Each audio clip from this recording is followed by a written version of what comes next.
भक्ति आंदोलन आरंभ 7वीं सदी में हुआ था दक्षिण भारत से। और आरंभ करने वाले कौन थे? तो अलवर और नैनार। अलवर वैष्णव भक्ति के थे, मतलब विष्णु के उपासक थे, जबकि नैनार किस भक्ति के? शिव भक्ति या शिव के उपासक थे, याद रखिएगा। भक्ति आंदोलन दक्षिण भारत में आरंभ हुआ था, लेकिन उत्तर भारत लाने वाले कौन थे? रामानंद। ये 13वीं 16वीं सदी के आसपास रामानंद उत्तर भारत लाए। उत्तर भारत हम जैसे बिहार, झारखंड, उत्तर प्रदेश, ये सब रामानंद ही लाए थे। रामानंद का जन्म जो था इलाहाबाद के प्रयागराज में हुआ था। रामानंद के प्रमुख शिष्य में से 4 शिष्य का नाम याद रखिएगा: कबीर, रैदास, धन्ना, पीपा। और भी प्रमुख शिष्य थे, लेकिन याद रखना है बस ये चारों। कबीर क्या थे? तो जुल्हा थे। रैदास क्या थे? तो मोची थे। अब भक्ति आंदोलन में को सर्वप्रथम हिंदी का प्रयोग कौन किया था? तो रामानंद के द्वारा ही किया गया था। दूसरा याद रखिए शंकराचार्य। शंकराचार्य को बोल सकते हैं 9वीं सदी में हिंदू पुनरुत्थान आंदोलन कहा जाता है, इनको जनक कहा जाता है। हिंदू पुनरुत्थान, हिंदू धर्म का पुनरुत्थान यही किए थे और उनका आंदोलन यही चलाया था। और ये लगभग कब चला था? तो 9वीं सदी में, क्योंकि चारों धाम का स्थापना यही की है, जो बद्रीनाथ जानवे करते हैं उत्तराखंड, द्वारका गुजरात में, पुरी उड़ीसा में और श्रृंगेरी कर्नाटक में। ये चारों धाम जो पूर्व पश्चिम उत्तर दक्षिण में जो हिंदू धर्म के लोग जाते हैं वहाँ पे चारों धाम का स्थापना शंकराचार्य के द्वारा किया गया है। शंकराचार्य का जन्म केरल के कालाड़ी में हुआ था। 8वीं सदी में इनका जन्म हुआ था। अब बढ़ के ये कबीर का। कबीर रामानंद के ही शिष्य थे। ये प्रमुख शिष्यों में आते हैं। कबीर का जन्म 1398 में काशी के वाराणसी में हुआ था।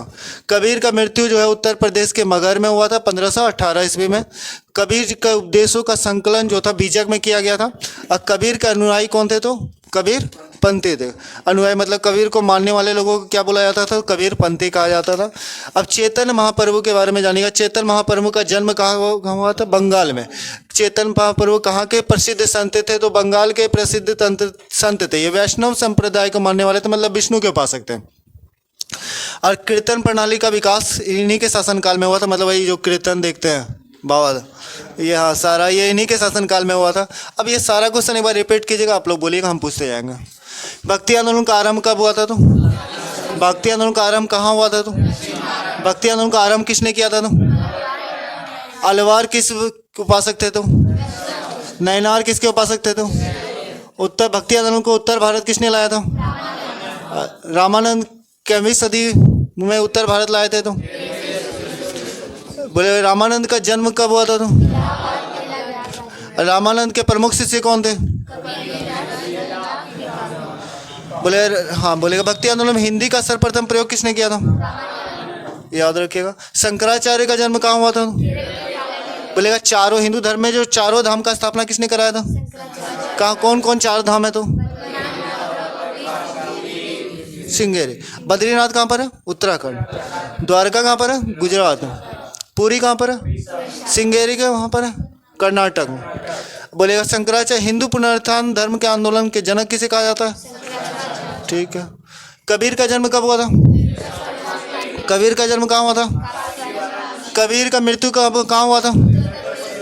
कब हुआ था? तो कबीर के उपदेशों का संकलन किसमें किया गया था? कबीर के अनुयायी को क्या बोला जाता है? चैतन्य महाप्रभु कहाँ के प्रसिद्ध संत थे? कीर्तन प्रणाली का किसने आरंभ किया था? चैतन्य महाप्रभु किसके उपासक थे? वैष्णव धर्म।